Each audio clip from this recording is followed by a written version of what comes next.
Metal Jesus, and I'm back again with my good bud, the immortal John Hancock. Hey, glad to be here. It's awesome to have you here. And you've come here to my game room to help me out with a very special video, a Dreamcast Hidden Gems video. Absolutely. Love the Dreamcast. I brought some classics, little games underneath the radar to share with your audience about what they need to consider when checking out this great system. I know, it's one of my favorite consoles of all time.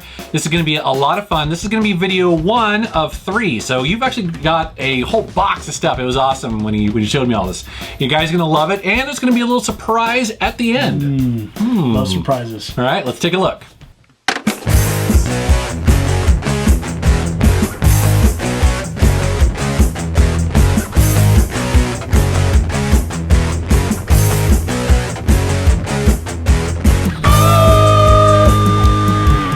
John, what do you got for me here? Let's bust out the first game. Right, Demolition Racer. Demolition Racer is a fantastic combination of car mayhem and racing, and you get points, and there's different modes, and it's got a great soundtrack.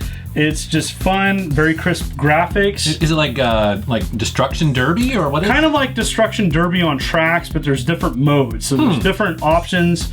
It's got a great intro to it. I really am not a huge racing fan. I love this. Oh, this really? Is great. This is one of the probably top 10 games that I still play of the Dreamcast library. Next up is Mars Matrix. I love this game. Great game, and you know, Capcom company made several shooters that were excellent on the system. This is, I want to say, one of the best that they made on the Dreamcast. Bullet hell and done by Capcom. Win! It's funny because the blocks in here kind of remind me of flying tofu, you know, or spinning tofu, but that game gets crazy quick. I mean, it's hard as hell. Easy to play, hard to master, and you know, like I said, serious gamers, you know, it's all about crediting, which means playing the entire game on one ship. I've watched some YouTube gameplay footage where I thought I was pretty good at this game, you know. No. You see people who are just doing combos, and oh my god, it's amazing to watch. Yeah, it's a fantastic game. Totally recommended. One of my favorite unsung heroes on the Dreamcast is Armada. Armada. Armada is a great, I would say, combination between Asteroids and like Star Control. Star Control 2, because essentially it's multiplayer. You can play, and you're roaming around the galaxy, collecting money, upgrading ships. But it plays like an arcade game. It's fantastic. Unfortunately, the sequel got canceled, and so we're left with this amazing game. It was an early title in the Dreamcast library.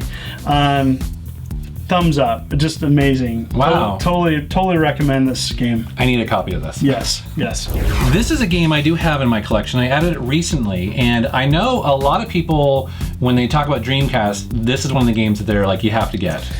Yeah, you know, you take the classic Capcom franchises and put them into like a ground shooter intense game, and it's fantastic. It's got Arthur in it, and it's a shooter. Arthur from Ghosts and Goblins. Oh, interesting. Yeah, and so the character I play in it. So, yeah. That's cool. Okay. Yeah. Now, did that come out on any other systems that you're aware of? I don't think so. Okay, so that's definitely one of the, like, if you have a Dreamcast and you're looking for games, you got to get this one. And it's a low print run. It came out, like many of the Dreamcast titles, they came out and then they sold out, or they sold, and then that was it. There typically wasn't a second print runs for a lot of the stuff. That seems like it. Like you had to kind of jump in on the Dreamcast fairly early and get all these games while you could, or they faded off. Yeah. What is this called? Tech Romancer. Tech Romancer was the last game I got for my set for the Dreamcast. Okay. And so another Capcom. It's big robots fighting each other. It's a fighter. Okay. And Capcom did a lot of shooters and fighters for the systems. I love it. It's uncommon. It's kind of under the radar. Thumbs up for me. Why do you think they did so many shooters and fighting games on the Dreamcast? Well, Capcom was, you know, inherently a great arcade company. Okay. And so a lot of these games that had for the system, not particularly this one, but were ports. But they were inherently good at doing those types of games. Yeah. And I don't know what it was about Dreamcast, but they just decided to just throw a volley of awesome shooters and fighters for the systems, and I'm thankful for it. It's a good game. Huh, cool. This is a role-playing game that I have in my collection, Skies of Arcadia. And did it originally come out on the Dreamcast? Originally came out on the Dreamcast, later came out on the GameCube. Oh, that's okay. You know, the original, the GameCube did have some enhancements to it that made it better.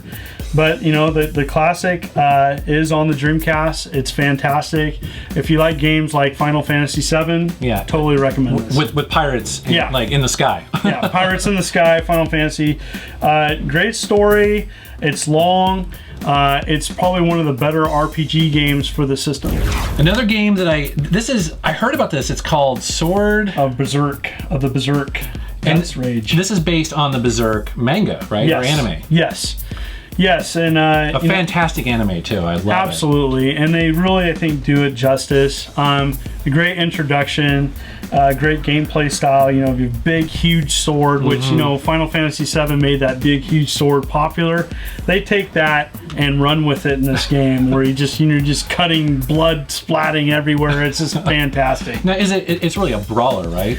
Yeah, it's kind of a 3D brawler. A 3D brawler with like a story adventure system. I mean, it's an action game, and a good one, and uncommon.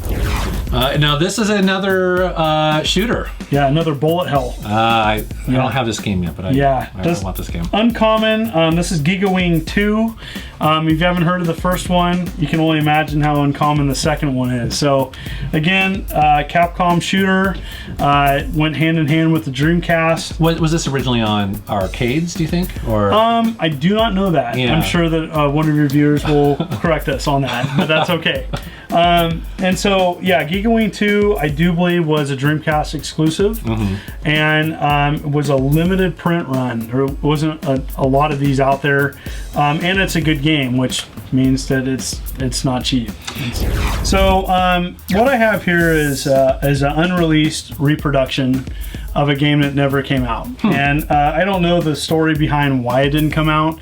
I know that it was made at the tail end of the Dreamcast life.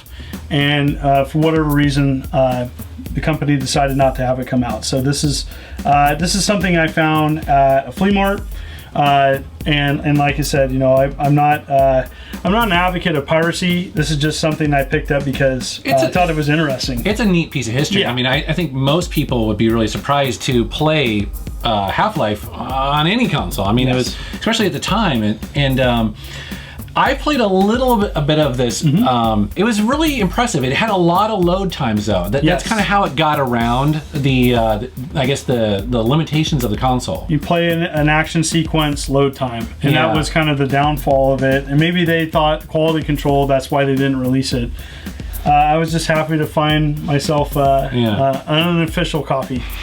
All right, next one up, another unreleased Sega Dreamcast game, Propeller Arena, and I'll explain why it wasn't released. Propeller Arena. Yeah, planes and bombs on buildings.